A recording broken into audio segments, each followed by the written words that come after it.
It's an honor for me to introduce Dr. John Hausdoerffer this evening, will come up in a minute.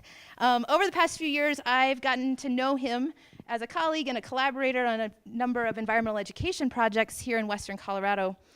He is the dean of the School for the Environment and Sustainability at Western Colorado University in Gunnison.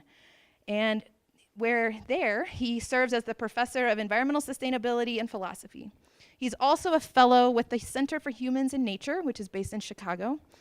And in addition to Wildness, his book, Hausdoerffer is also the author of Caitlin's Lament, Indians' Manifest Destiny, and The Ethics of Nature. He's also the editor of this great book called Letters from the Headwaters, which you can find other places. We don't have it tonight, but tonight he's going to be sharing from his book called Wildness here in my hands, and he has copies for purchase at the end of the evening. So tonight he will present from his book, and it's just a really special opportunity for him to be here. He's going to bring some stories from his recent trip to Rome, and with that, I'll let him have the stage. And he's not going to use slides.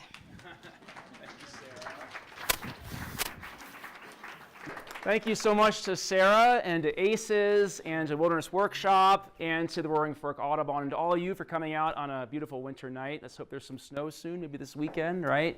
We will talk about snow tonight. I want to open with just a gesture of friendship from the Gunnison Valley to your valley here, from our side of the Elk Mountains to your side of the Elk Mountains. In my role as dean, I direct the Master in Environmental Management program, and that program is designed to assist communities with getting environmental projects done. Price, where are you? Price Hadley is here. He's one of our graduate students, works for Pitkin County Open Space. One can earn their master's from their internship or their job in their home community and use that work as their master's project for us. And so that allows for us to help organizations get projects off the back burner around the world. We've had projects completed as far as Kenya, Colombia, Paraguay, Costa Rica, the tar sands of Alberta, Yosemite, Yellowstone, but we really want to serve the elks well. So if that speaks to you in any way as a future grad student, as an organization, please let us know how we can partner with you, how we can assist you in reaching your goals. When I'm done speaking tonight, the back table here, in addition to some cool stuff from ACES and Wilderness Workshop, I just shared some of our visionary material. One of the things that's happened in the 5 years of our master's program is we're starting to see patterns across these master's projects. And we're bundling around those patterns and creating collectives. And so we have the Wildness and Diversity Collective, groups of students serving wilderness needs in diverse communities, culturally diverse communities. We have the Mountain Resilience Collective, and now in partnership. We have Eric Smith and Carino DeVore here from Aspen International Mountain Foundation. We just came back from the UN in Rome together, thinking with other mountain nations around how can we address mountain resilience, right? And so how many countries were there, Carino? 75 countries. Yeah, it was incredible, and incredibly humbling. Because when we think about mountain communities, we're talking about affluent communities in the West. But globally, mountain communities, 1 in 3 people have food insecurity. Globally, mountain communities have higher poverty rate than other developing communities in developing nations. And so mountain communities, in addition to being the world's water towers, where billions of people get their water and their food, right? Mountain communities are also very impoverished. And so as mountain people, right, how can we build solidarity, not just across the Elk Mountains, but with mountain communities around the world that don't have our affluence? So we're starting to work together on that. That collective is starting to form. Looking at how to transition in the West, right, toward more sustainable communities and economies. Dave Ellerbrook is here, a colleague of mine from Denver. Hey, Dave. And he and I are trying to start a sort of sustainability transitions collective. And so we have information about all of that, as well as the grad program in the back corner. It's all gestures of friendship. If these efforts serve you and your passion for the Mountain West or the world, just reach out to me. My card's back there as well. So tonight I want to talk about renewal. All right, there's sort of the dark cloud of sort of 2 mad clowns in the news talking about who has a bigger nuclear button. All right, there's that. All right, there's something that happened on like the 25th floor of the Trump Tower that might have been treason, right? California was on fire, Houston was underwater, and 70,000 Puerto Ricans found their homes uninhabitable this year, right? There's a lot happening right now it's making our places less and less resilient, right? Less and less livable, less and less inhabitable. And I don't want to talk about the doom and gloom of that moment. As a couple days after New Year's Eve here, I want to talk about renewal tonight. And I want to talk about wildness as renewal. All right? So keep that in mind. Renewal, renewal, renewal. I think it's important to first make a distinction between wilderness and wildness. Amy and I were talking on the radio this morning about that. Both are vital. Okay, both are vital. Wilderness, I'll define as zoned acreage on public lands, zoned to keep industrial activity out and to keep mechanized vehicles out so that we can have enhanced biodiversity, so that keystone predators can have migratory areas, so that we can address things like species extinction, so that we can have a baseline for studying climate change, and so we can have spaces for solitude and human spiritual fulfillment. Wilderness acreage, all 110 million acres that we have of wilderness-zoned land within our public lands areas is completely vital to this world's survival and to humans thriving. Okay, that's wilderness, right? In addition to those 110 million acres, we also happen to have roadless areas, right? We also happen to have acreage outside of wilderness areas in national parks, national monuments that sort of encroach upon being considered wilderness land, right? And so it's pretty incredible when you think about it, that 110 million acres plus of wilderness. 100 years ago, 105 years ago now, John Muir, the founder of the Sierra Club, one of the great wilderness visionaries, faced a heartbreaking moment in Yosemite where he was up against Gifford Pinchot, Teddy Roosevelt's first U.S. forest chief, and Gifford Pinchot was trying to figure out how to get water and power to the city of San Francisco, and saw the Hetch Hetchy Valley as a way to do that without mega corporations owning the West's water, a way to provide affordable water and power to people. He was a populist, and he thought if you dammed Hetch Hetchy, you would still have Yosemite Valley, and you would also be able to provide for the people in an affordable way. And John Muir was like, damn Hetch Hetchy, right? That's like damming cathedrals, right? And for him, it was like this sacrilege to dam something. And for him, the vital meaning of wilderness, right? The sacred value of wilderness was when you disturbed something that wasn't made by humanity, that could not be replaced by humanity. It's this idea of like flooding a cathedral, as David Brower later said. And Muir lost. Hetch Hetchy was damned. And a year later, Muir died. And historians sometimes muse he died of a broken heart for the wilderness. And in that moment of loss, if someone could have told him that 105 years later, there would be 110 million acres of wilderness, there would be a Wilderness Act about 50 years later that defined that acreage as lands in which, quote, man is a visitor who does not remain, right? An act of Congress signed by a president that declared spaces in which we must be humble in the face of forces that are larger than us. He would have called you crazy in that moment of heartbreak if you told him a century later that would happen. And so what I want us to think about tonight is in this moment of heartbreak, whether your heart is breaking for Bears Ears, your heart is breaking for how climate change is disrupting the integrity of wilderness, in this moment of heartbreak, what's possible 100 years from now? And my suggestion tonight is going to be wildness as renewal. And so wilderness is that zoned land, okay? Wildness, though, I think you can find it anywhere, right? Wildness, as Gary Snyder says, is a process, not a kind of landscape, not a type of geography, but a process. The great wilderness historian Roderick Frazier Nash defines it as self-will. Any being with its own will is wild. Any landscape that doesn't require us to tame it, for it to be healthy, it has its own will. It's wild. That word wild is rooted in the word will. And you can find that wildness anywhere. Aldo Leopold, I think, made it even clearer. He said, wildness is the capacity for self-renewal. the capacity for a being, a species, a landscape, an ecosystem, a community, the capacity to renew itself. That's its wildness. And we don't just find capacity for self-renewal on wilderness landscapes. I'm going to argue tonight we can even find it on the south side of Chicago. Okay? And we can find the kind of renewal for ourselves that comes from connecting with the renewal of land anywhere. And we have to figure out how to find it anywhere and fight for it anywhere if there's going to be hope. Okay? So that's what I'm going to talk about tonight. The book Wildness goes on kind of a journey. There's 20 different authors, and they follow kind of a continuum of wildness. And that continuum starts with wilderness land, and we have authors in there like Gary Snyder, like Roderick Frazier Nash, like Robert Michael Pyle, or some of the great thinkers of wilderness alive today.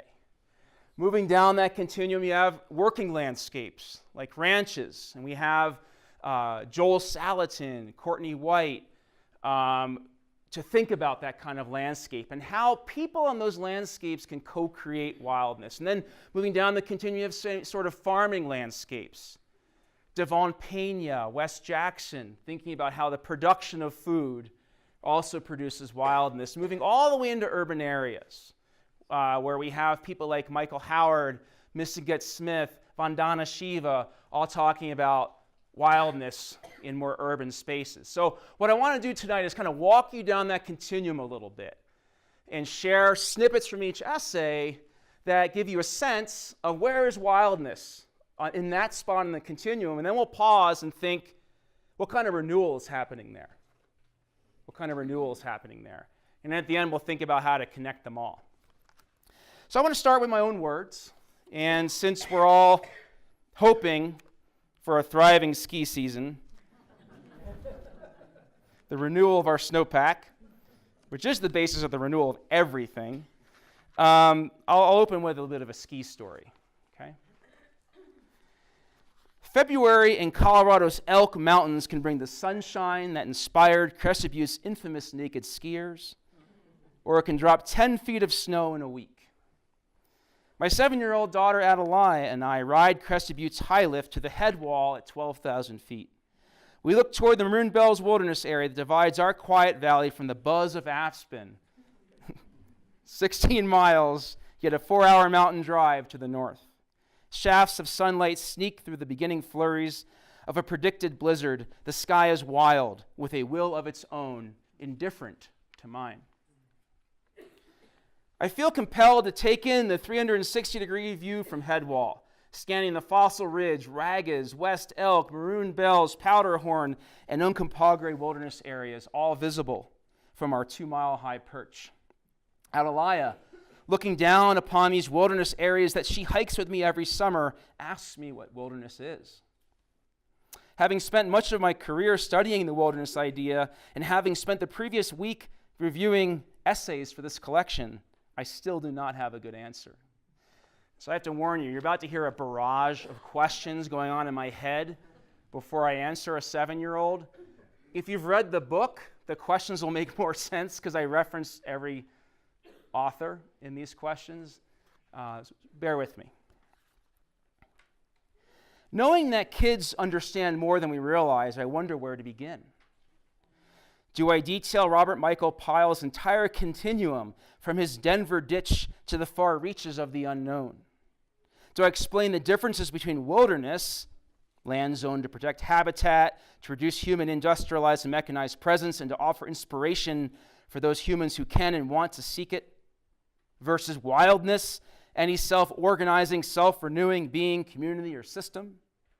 Or do I tell her what Enrique Salmon, these are all authors, right? Or do I tell her what Enrique Salmon might say, that there are cultures without a word for wild, because they do not differentiate, quote, beyond and between the human and non-human worlds? Or Gimiwan, a native Anishinaabe from this book, or Gimiwan's view that wilderness is simply home. Or Robin Kimmerer's reminder that what we call wilderness is often the human-shaped basis of livelihood within a people's homeland. She's Potawatomi. And she calls that homeland, quote, a carefully nurtured web of reciprocity between people and land. Do I go further to tell Adelia of concerns that wilderness can erase from memory those indigenous homelands by just calling them wilderness? Do I tell her that some critics have said that the wilderness idea itself has been a tool of colonialism, or that thinkers like Laura Watt worry that our pristine wilderness ideologies still justify, quote, aggressively pushing out long-established local uses? This debate's been going on for decades, right? It's divided the environmental community. Do I tell her what John Talmadge might say, that the Maroon Bells wilderness we gaze upon is not the only complex adaptive system to love, and that places like Cincinnati are equally places where we can encounter nature in its, quote, vivid, wild personhood? Do I tell her about Gavin Van Horn's Green Corps Chicago friends' hope for the urban wild as a place of, quote, peace, serenity, relief, fascination, and clarity of mind in the midst of urban poverty and violence? Or do I tell her about Michael Howard's view of Chicago's South Side and of Minnesota's boundary waters as reciprocally necessary to healthy communities everywhere? Or, still thinking of that same counterintuitive yet intricate Chicago wildness, 3,000 coyotes in the city limits of Chicago. There are camera traps, Price, capturing them, stopping at stoplights. It's like humans, crows, coyotes, cockroaches. We're going to somehow figure it out. It's not a very biodiverse world, 4 species, but they'll all be around somehow. Probably not humans. I hope so. Do I tell my daughter what Brooke Hecht might say, that I love all places in which, quote, the landscape itself is a story of life taking a chance on the edge? Do I tell her that the most sacred family stories, like those of Aaron Abeyta's grandfather, emerged from working within and carving a life out of wild land?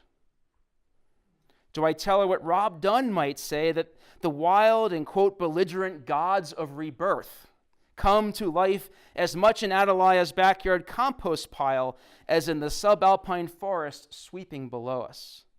And that, as Margot Farnsworth reminds us, waste equals food. Waste should equal food for everything from decomposers to urban industrial visionaries. Do I explain to her the concept of the Anthropocene? She's 7, right? She's going to be pretty messed up. Do I explain to her the concept of the Anthropocene, the notion that humans now drive and are entangled in all environmental change, and thus pose to her Julianne Warren's question, quote, what is this making of wilderness, of earth integrated and whole? Or do I tell her what Roderick Frazier Nash, awaiting my arrival at the base of the mountain, might say, that our species threatens to, quote, take down more than half the planet's wild species in a century, and that with the wild goes both the habitat for and the existence rights of most non-human life on Earth? All of these are true views of the wild. And I've yet to process what wildness means when one combines all of these perspectives, let alone when one tries to translate such a collective view for a 7-year-old. Respecting Adelia's emerging understanding of a complex world, I almost tell her that wilderness is more about human potential than about pristine land. Smelling the dampening air until the cold freezes my nostrils, I almost explain that these wilderness areas depict the story of people deciding to slow themselves down before taking everything, deciding to engage the world with humility rather than just desire. Instead, I simply tell her that these areas that surround her home come from our hope to share the land with all of the other species with which we evolved. Adelia blinks at me through her goggles and simply says, I'm glad animals have places like that to live. Why didn't I just say that, right? I could have saved you like half hour there, right? Before I can add another layer to Adelia's comments, she asks if we can ski down to her 4-year-old sister's soul, waiting to share stories of a morning looking for snow fairies while gliding through the white world of Bambino, her favorite forested trail. Adelia and I tip our skis down the steeps of Headwall. So, that gives you a sense of the continuum in this book, right? Wilderness, working landscapes, etc. And I want to start by just sharing, just a couple quick snippets from the wilderness side of the continuum. And I think the wilderness side of the continuum, those authors, I think, focused on humility. This sense of a world that's larger than us. As Emerson said, right, when you're in the woods, I think he said something like, I am nothing, I see all. Right, that moment of recognizing how much bigger than you the product and processes of the universe are humbles the ego. And once you stop asking, what does the world do for me, and just ask, what is the world, you are nothing, you see all. And that's an incredible process, it's a process of enlightenment that I think wilderness can provide for people. And Gary Snyder, the great beat poet, right? For those of you who have read Dharma Bums, he's Jaffe Ryder, right? He's 86 now, and he was kind enough to offer a poem in which I think he captures that sense of a world larger than us, and that as wilderness. When he spoke at my university a couple of years ago, he said, wildness starts with your breathing and goes to the stretches of the universe. I just did it consciously, but you all have been breathing without thinking through each breath, right? You're not taming yourself. It's self-will in your body. That's your wildness in you. He says, go all the way out to the universe. And here's what he has to say in a poem he was kind enough to offer this book. For millions, for hundreds of millions of years, there were fires. Fire after fire. Fire raging forest or jungle, giant lizards dashing away, big necks from the sea looking out at the land in surprise. Fire after fire. Lightning strikes by the thousands, just like today, volcanoes erupting, fire flowing over the land, huge sequoia, 2-foot thick fireproof bark, fire pines, their cones love the heat. How long to say, that's how they covered the continents, 10 lakhs of millennia or more. I have to slow down my mind. Slow down my mind. Rome was built in a day. Right? Just that humility. You think of Rome as this giant endeavor, right? But it's nothing. Maybe our greatest achievement. Nothing in the face of fire after fire for millennia, 10 lakhs of millennia or more. And I think that that's what people like Snyder feel is endangered, as Trump reviews 27, national monuments and starts to take acreage away. As climate change melts the ice in Isle Royale National Park that wolves use to migrate onto the island and control the moose population. Now the question is, with the ice melted and the wolves unable to migrate and there's only 2 wolves left, a father and a daughter, is it still wilderness if we're shipping the wolves there, right? Like, so many of these questions, confusing and threatening the idea of wilderness, but I think what he finds threatened is the possibility of that experience of humility. And in an age of every child having a screen in front of them, if we lose the landscapes of humility available to us, we're in some trouble culturally. So I think that's the real strength of some of the arguments around the wilderness end of the continuum. Shifting our tour down the continuum a bit and thinking about working landscapes, and there's a lot of ranching in this valley as well as my valley in Gunnison. There are some really exciting experiments happening around ranching. If you're ever in Gunnison, track me down. I can take you to Parker Pastures, where they're bunching cattle like wildlife and moving them around with similar migratory patterns, and instead of overgrazing, through that wildlife-inspired migratory patterning, they are actually restoring grasslands and calculating the carbon sequestration of those enhanced grasslands. The Allen Ranch, selling sustainable beef to the sort of Whole Foods network. They see themselves as grass farmers, right? Not as ranchers. That's wildness. That's the co-production of wildness. That's humans producing their livelihood, beef, in a way that not only reduces our carbon footprint. I haven't calculated the methane in that mixture. Maybe Dave can do that for me. Or Price, you already have a master's project, right? Yeah, okay. It's not only like, sequestering carbon, it's also producing habitat, right? And so what does it mean when the production of our livelihood also results in more biodiversity. Right? That's an exciting future for us. That's a renewal of the human purpose. Right? Our purpose is not just the 10,000-year-old story of God made the world for man and man was made to rule it. That story led us to the Dust Bowl. That story led us to Puerto Rico this fall. It's the renewal of another story in which, as Enrique Salmon says in here, perhaps humans could be a keystone species.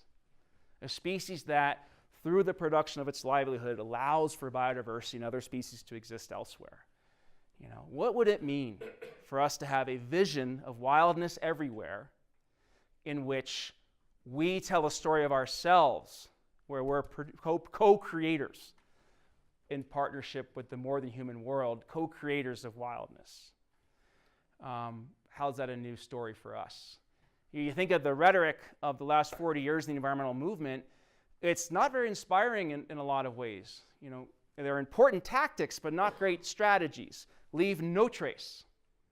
Reduce, reuse, recycle. Shrink your carbon footprint. We are certainly not a country, maybe not a species, that likes to think of itself as small. We want to be great. And isn't it a great story to think of ourselves as co-creators of wildness? So in the book here, we have Joel Salatin and Courtney White, people who work with ranchers, and themselves, and at least in Joel's case, themselves ranch in this style, in hopes of enhancing biodiversity through providing for livelihood through this form of grazing. Let's also think about renewal. When we were talking about the wilderness side of the continuum, I mentioned on the radio with Amy that you think of the reintroduction of wolves. They allow for a large landscape to renew itself, as you all know, right? Because they help control the population of elk and deer, which reduces the overgrazing of grasslands, which reduces soil erosion, which allows, because of the richness of the soil, for that place to renew itself.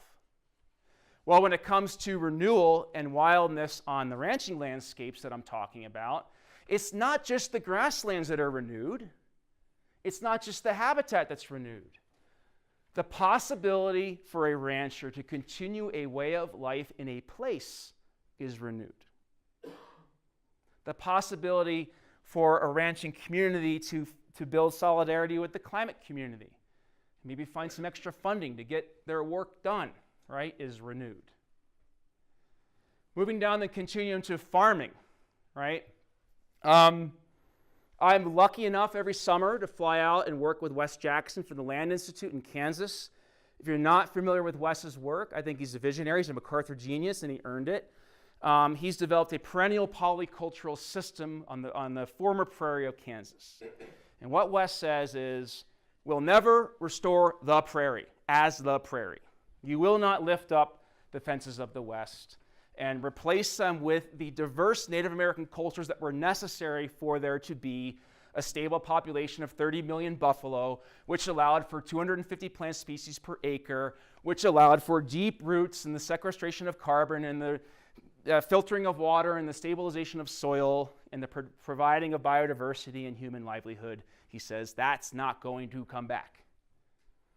But can we restore the function of the prairie? That's the question he explores. The function, right? Its ability to stabilize soil, its ability to filter water, its ability to provide habitat and biodiversity, its ability to feed a culture. And so he's developed what's called perennial polyculture. It's a plant that's perennial, right? Food that grows back every year without tilling the soil and planting seeds. And so you think about not having to till, soil stability, reduction in fossil fuel usage, reduction in use of water. The Ogallala Aquifer does not have a lot of time left, right? He's figured out perennial plants pretty well. He has three major plants. One's a wheat-like plant called Kernza. You can actually buy it. And then one's like sorghum-ish and one's sunflower-ish. And they're also biofuels. He's trying to now figure out polyculture. How could these perennial plants work off each other to control pests so you don't need pesticides, right? To fertilize, you don't need fertilizer, right? So that they are self-renewing. Self-renewing. And they're working on that.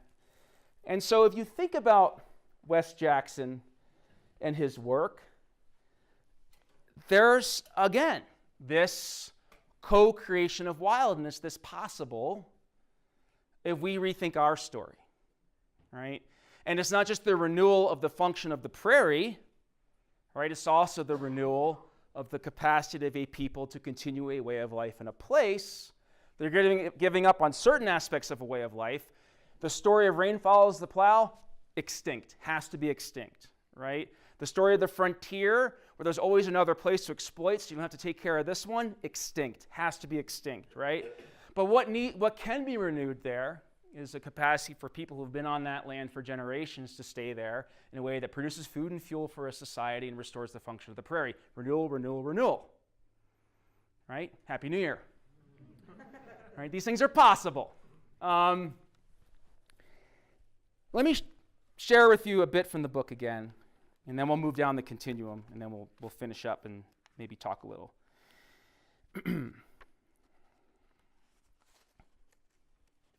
So, skiing with my daughter, right, in Crested Butte, I already read you a piece of that. In my conversation with Roderick Frazier Nash at the bottom of the mountain, he's a visionary wilderness thinker, wrote a beautiful book, Wilderness in the American Mind. How many of you read it or had it in your backpack at some point, right? Really an inspiration to me. He and I do have a disagreement, though. The way I just got us all, at least me, excited there, when he came to my class, he said, John thinks we're 1 inch below angels. Rod, think we're 1 inch above devils. And Rod says, he quotes E.O. Wilson, a Harvard biologist, and says, Darwin's dice rolled badly for the earth, right? Meaning we were created, right? And I'm like, no, look at these stories. Like, they're not just stories of indigenous people creating biodiversity. There's some modern stories. And we have this fun debate in here. And he ends up saying, how does he put it? Yeah, he calls it cohabitation.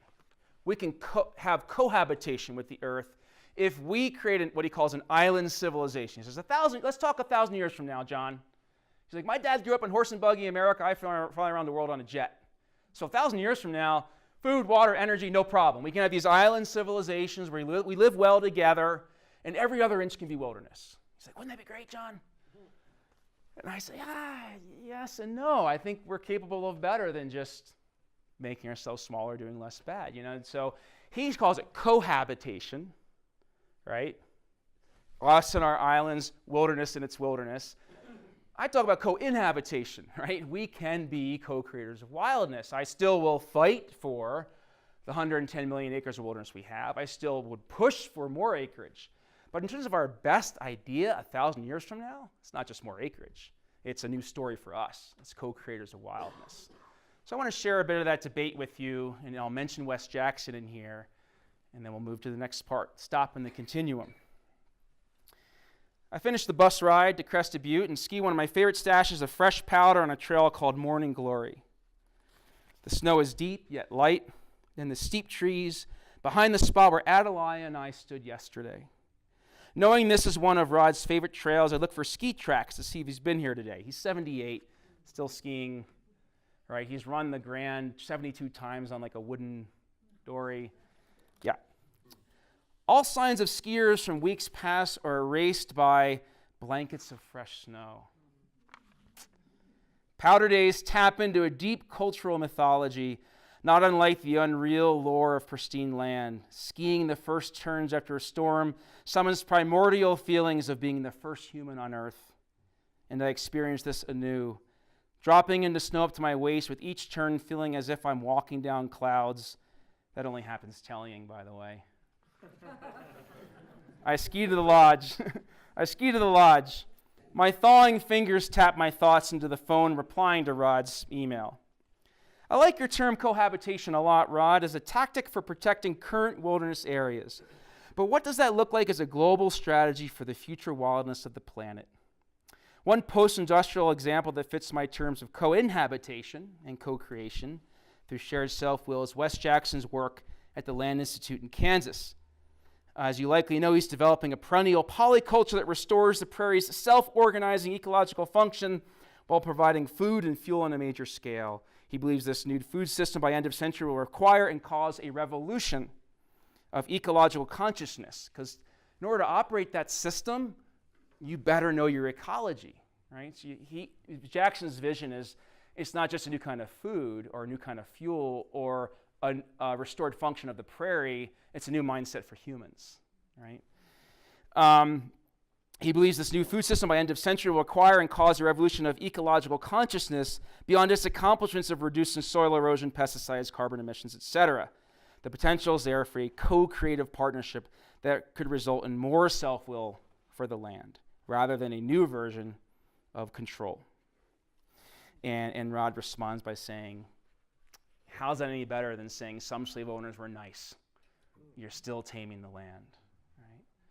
And I like to be challenged. I learned a lot from Rod Nash. He's one of my heroes. And so that's our disagreement. But there's our stop in terms of what's possible. And that's not even mentioning the surge in local food systems, the surge in urban agriculture, which we'll get to in a second.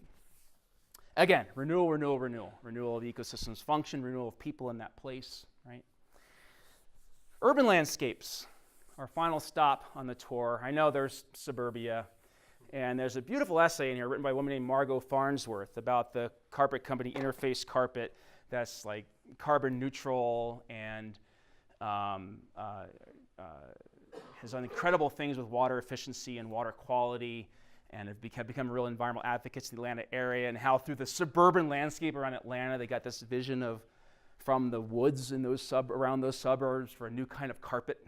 But I'll just let you read about suburbia. We'll stop now on urban America. And I think that the essays in here about the south side of Chicago are really compelling. And the one that moves me the most is by a man named Michael Howard. And I'm going to show you a video from him in a second here, Sarah. And while you're setting that up, I'll set Michael up. Michael Howard's African-American baby boomer.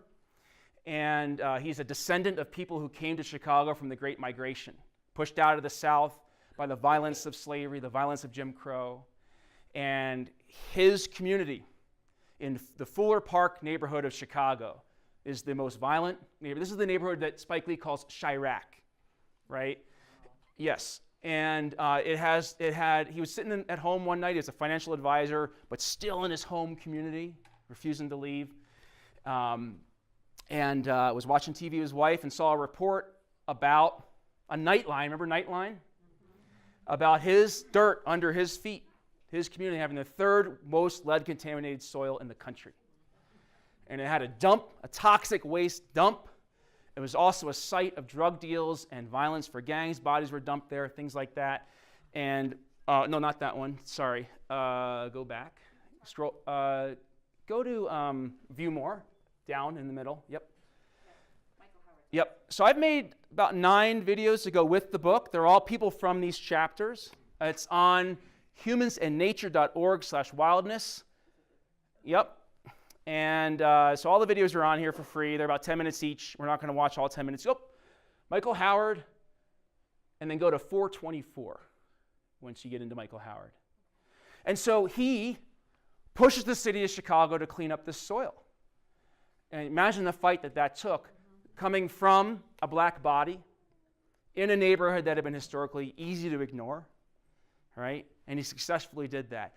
Then he cleaned up the toxic waste dump. While doing that, gangs from both sides that needed that dump for their economy were shooting at his house. So imagine that. After cleaning that up, he gets an NSF grant to restore a prairie flowing into a forest, mimicking the original Midwestern pre-settlement environment in that land, and off of that is a working urban farm to provide food to a food desert in that community. This guy's incredible, okay? Now, he also takes urban youth to the boundary waters to experience what he calls wilderness, what we've been talking about, wilderness-zoned land, right? That space where it's just the world's bigger than you, the humility we were talking about, right? But when he goes to take kids there, parents and grandparents push back.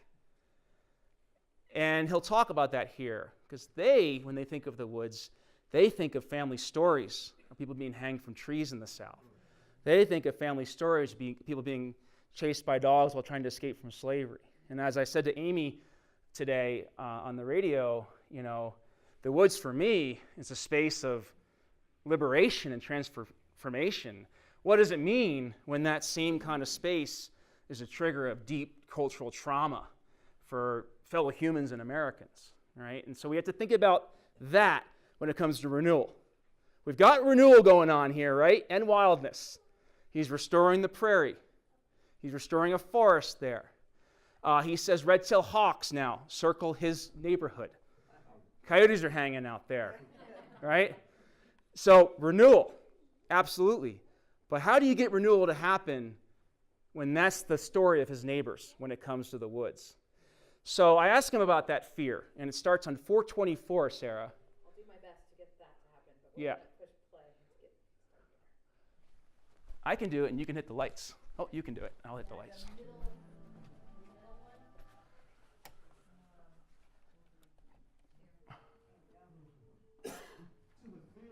Yep. We have to deal with here in those, specifically with the African American residents in Fort Park and Brownsville. A lot of the fear goes back historically in regards to why a lot of people don't want to go to the woods. They don't want to go camping. They don't want to go out to the forest, all the forest preserves, because it goes back to our history with those areas. African Americans for many years, were lynched in America.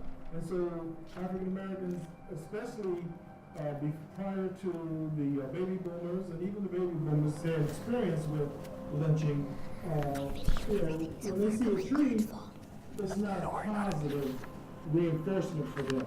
The fear goes deep because even before the lynching was popular in America, there was atrocities that took place in woods. If you wanted to get rid of the body, you just take them out in the swamp, and you kill them. And then if you were trying to escape, you had to go through the swamp, which was a horrific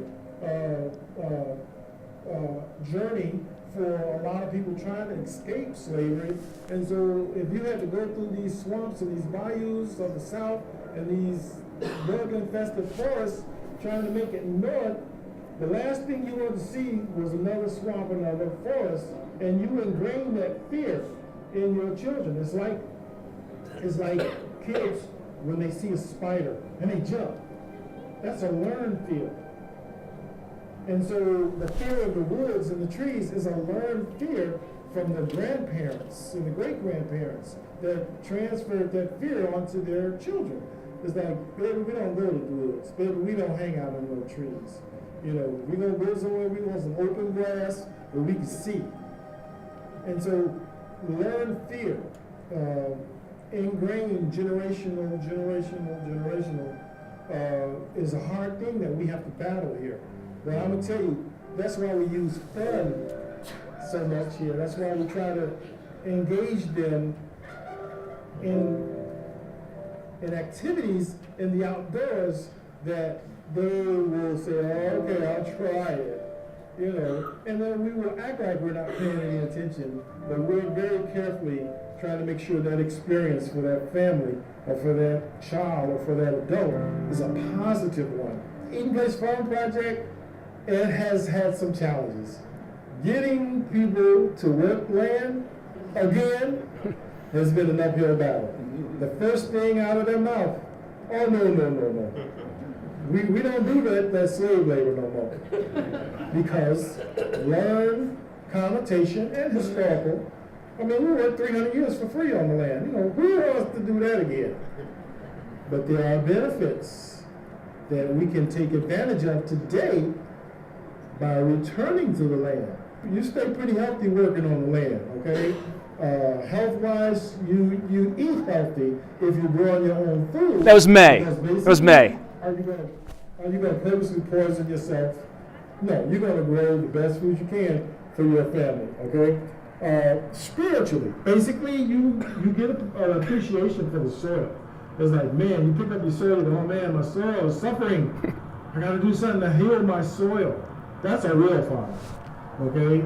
When he can pick up his soil, look at the turf, look at the density, look at the organic matter, and be able to be a doctor. It sort of takes away a lot of the calluses that urban dwellers have when it comes to the great outdoors, the fear, the misinformation about the great outdoors. As we experience more and more here and give them a sampling of the great outdoors, they become better acclimated, and so it softens those calluses and that hardness that they have because they have no appreciation for it. Thank you, Sarah. Right, and so, he's doing renewal work there, isn't he? He's helping those families become more comfortable with then going to boundary waters, right? He gives them a launch pad, a micro wildness to then experience wilderness, but he also gives them a landing pad. I used to run programs 25 years ago where we'd take, back then it was called at-risk youth, now it would be underserved youth, right? And out to Rocky Mountain National Park and do work and go on hikes and climb peaks and bring them back to the community, and it was like sending them back out into difficult, abusive family lives and, socially disruptive lives, and you need a landing pad.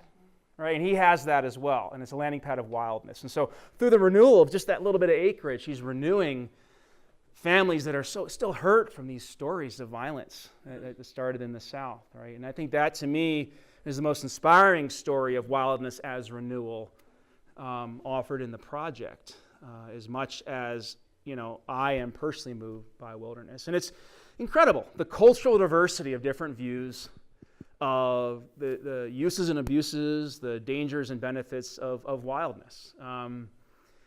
There, a couple of Native American authors in here say, look, there's not a word for wild in our language.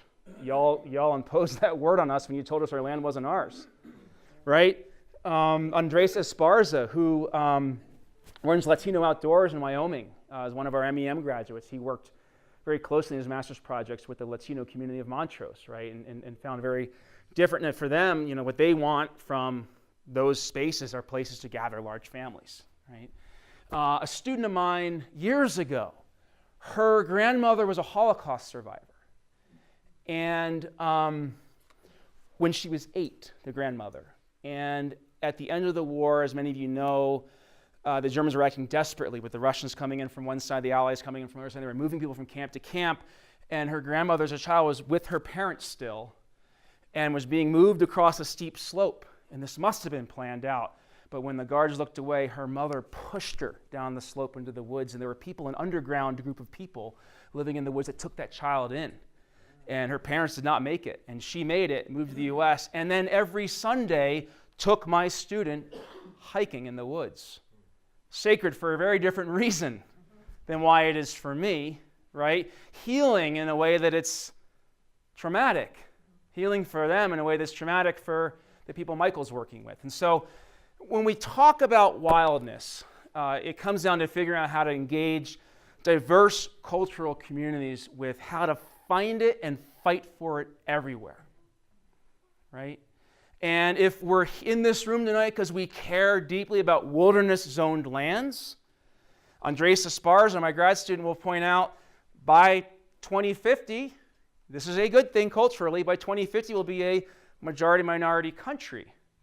But if the majority of our society are people from cultures who feel alienated by wilderness, who's left to fight for it? And so we got to figure out now, working with people where they live, learning from how they view the value of wildness, and figuring out together how it can be a healing process to fight for wildness, a renewing process, ecologically renewing, socially renewing, spiritually renewing.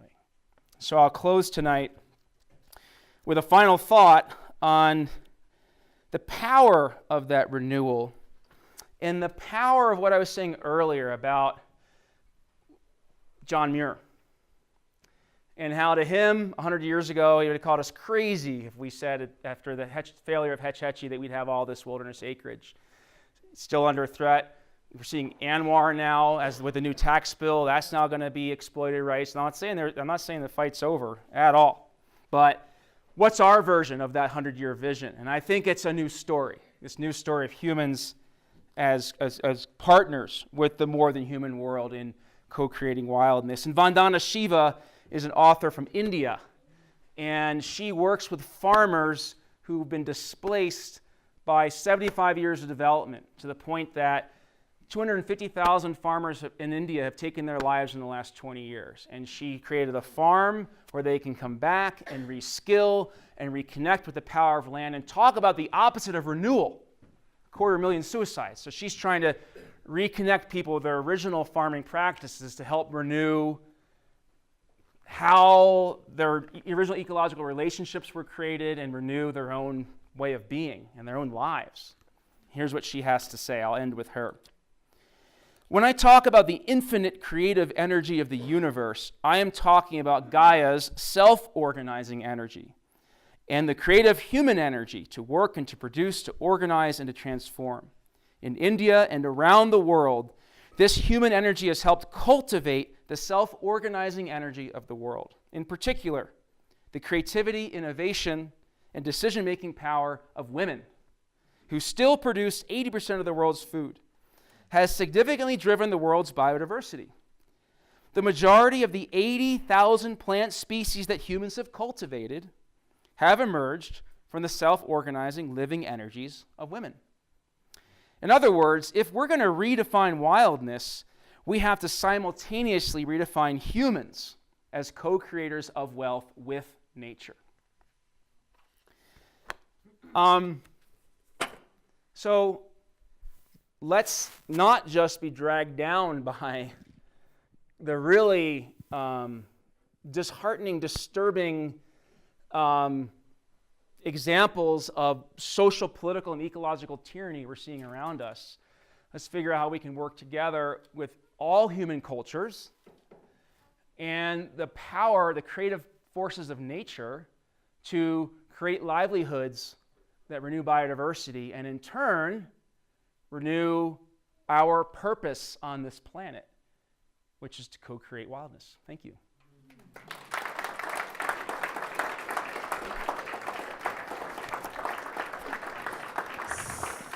So I would just, before we do some questions, I just want to add that the gentleman in the video is awesome. The people that helped write this book are awesome. I've had an opportunity to have conversations with them over in Gunnison, and Gary Snyder and the rest of them, a bunch of them. And I just highly recommend, if you're interested in this stuff, to go watch the videos, check out the book, dive in and make your brain, give your brain some exercise and enjoy this conversation. It's a neat thing. So I just, again, thank John for coming over, and I feel so lucky to get to bring him to all of you. So that's awesome. I feel lucky to be here. Thank you.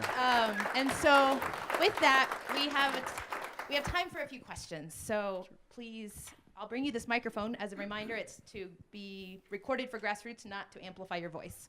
So we'll start with Fred. Hi, I was wondering if you saw in the column in the Aspen Times the other day, I think it was by Libwine, about cures for what ail you that don't cost anything. And I'd love to see it. Was one of them? It was about, he mentioned people in Japan that have a very high suicide rate because of their incredible work ethic. They work 7/12s at very high intensity jobs, and they can't take it, and they off themselves. And in Japan, instead of giving them antidepressives or whatever, they're starting to take them out into the wilderness and giving them some time off out there to commune with nature, and it's been very effective. In this country, the veterans who are coming back with PTSD are being taken out to the wilderness and allowed to cure themselves that way, and that's been very effective. I just wanted to know if you saw that column. I did. I want to see it. Part of my crossing the Elks might be reading your newspaper. But I wanted two quick things. One is that when you're talking about the 7/12s of Japan, to me, that's a crisis of the loss of human wildness. You know, Wes Jackson's wildness is released when he figures out perennial polyculture. We're a wild, creative, innovative species, right? And so my concern is that the industrial economy is turning that wild, creative species into like bodies that consume bodies, right? And so that's a crisis. We just hired a new colleague into the MEM, the master's program that I run, Salif Muhammad. Google Salif Muhammad TED Talk. He's an eco-psychologist. You were asking about this. He's an eco-psychologist, and he works on how connection with nature and wilderness. He's finding it can replace Ritalin for ADHD. He's working with veterans. So I'm glad you asked that question. I have 2 questions. Is that okay? Yeah, Sarah's in charge. Okay, I have 2 questions, but this Wes Jackson, Yeah. all that stuff that you're talking about kind of makes me sad a little bit. I mean, I'm 62, so I'm the back end of the baby boom generation. And are you saying that, when you talk about Wes Jackson and his work, are you saying that we should begin to turn away from the wilderness concept, that this era is over? I'm glad you asked that. I am not saying that. I'm saying we have to figure out how the power of the wilderness movement can be strengthened rather than threatened by people co-creating wildness in non-wilderness places. And I can give you examples, right, through time of there being tension, right, between wilderness and social justice. When the United Farm Workers and Cesar Chavez approached the Central Valley chapter of the Sierra Club saying, help us with DDT, Sierra Club said, that's not our issue. That's a problem, right?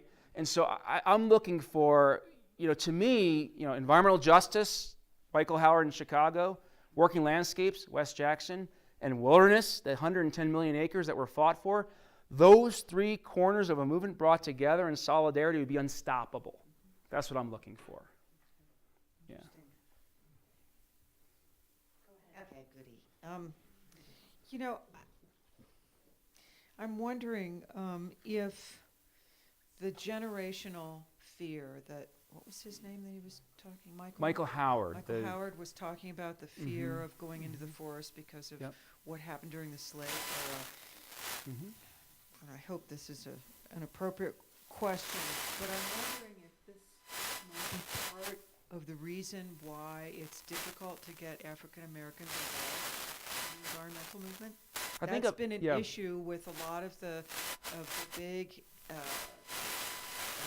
national environmental organizations. I mean, I've read a lot about it, saying that they're basically white organizations. There are not a lot of people of color. Does that have anything to do with it? If you go on the Headwaters website, the conference we run, you'll see Michael's talk, and he opens with that. He says he went to community forum, and he was talking about ecosystems and soil health and water quality, and an African-American neighbor raised his hand and said, why are we talking about white people stuff, right? The more interesting chapter in here with reference to your question is by a woman named Mistinguette Smith. She runs an organization called the Black Land Project. And there's a video of her. That's one of the documentaries I did. Her chapter's very powerful. She's more of a social scientist, and she's interviewed across socioeconomic geography African Americans from all walks of life about their connection with land. And she said there's so much diversity, but the common thread is this fear. Showing an image of a tree, a story of a hanging will come up. And so her chapter is really powerful. And so I can't answer why they're not more active in the environmental movement.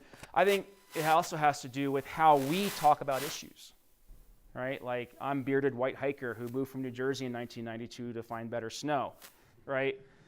New Jersey might have better snow this week, actually. But I need to think through what's going to be compelling for other walks of life. Someone who had the word wild imposed on them, I got to be more thoughtful about how I use that word, right? So, yeah. All right, we'll do one more question. And then I could do one-on-one chats over here. We got the book for $25, $30 on Amazon, Exploited Labor Conditions. Buy it here. Buy it here. Please, price. Dr. Hausdoerffer, since you said that you just came back from Rome and the summit with mountain communities from throughout the world, could you just speak a little bit to some takeaways, maybe connected to your concept of wildness? Yes. Did I plant that question in your brain? My goal was to conclude with this point, but Vandana Shiva is so great, I just wanted to let her finish. Wildness is renewal, right? The source of our renewal is snowpack, right? billions of people across the planet for their water and their food, and their, right? The Indian civilization needing the Ganges, right? The ability, my grandparents were ski bums that retired early to a trailer at the base of Cannon Mountain, and I moved west and brainwashed my daughters to ski 60 days a year, right? The loss of snowpack is not only the basis of the ecosystems and cultures and civilizations of the West and the world, it's also the loss of a way of life in a place, right? Whether it's a snowboarder in Aspen or it's an Inuit being removed from their land because the ice is melting and the storms are now hitting their village instead of the buffer of the ice. Mountains of the world are the basis of our renewal. And so you know how the island communities have been organizing because they're going to be flooded, and they started to become more compelling and pushing the UN to push their nations to come together on climate change to mitigate. Now we're seeing, and Karen Carino is the real leader. She's the chair of the North American Steering Committee that pushes the UN on mountain issues. She lives in your valley, right? And we saw 75 nations come together to talk about how do we fight for these sources of renewal, the mountain communities of the world. And it was, I will say, it was inspiring, not just to see collective solidarity. It was humbling to learn that we're the ones that are affluent mountain communities, but we're really talking about the world's mountain communities being impoverished. So how do we learn from that? And then inspired by two words that were not uttered by any of the 75 countries over 3 days at the UN: Donald Trump. The world is just walking by us like you walk by the playground bully, and they don't fucking need us. Wasn't that inspiring? And Carino and Eric, do you have anything to add? Yes? And it's let me just see if they have anything to add from the meeting. Or about your organization, Aspen International Mountain Foundation, how people can get involved. Very quickly, stand up. Oh dear. The Aspen International Mountain Foundation actually evolved out of the Aspen Sister Cities program, because all of our sister cities in Aspen are in mountains, and we've been trying to promote sustainable mountain development. The UN has an organization called the Mountain Partnership, and I would really recommend all of you to look into it.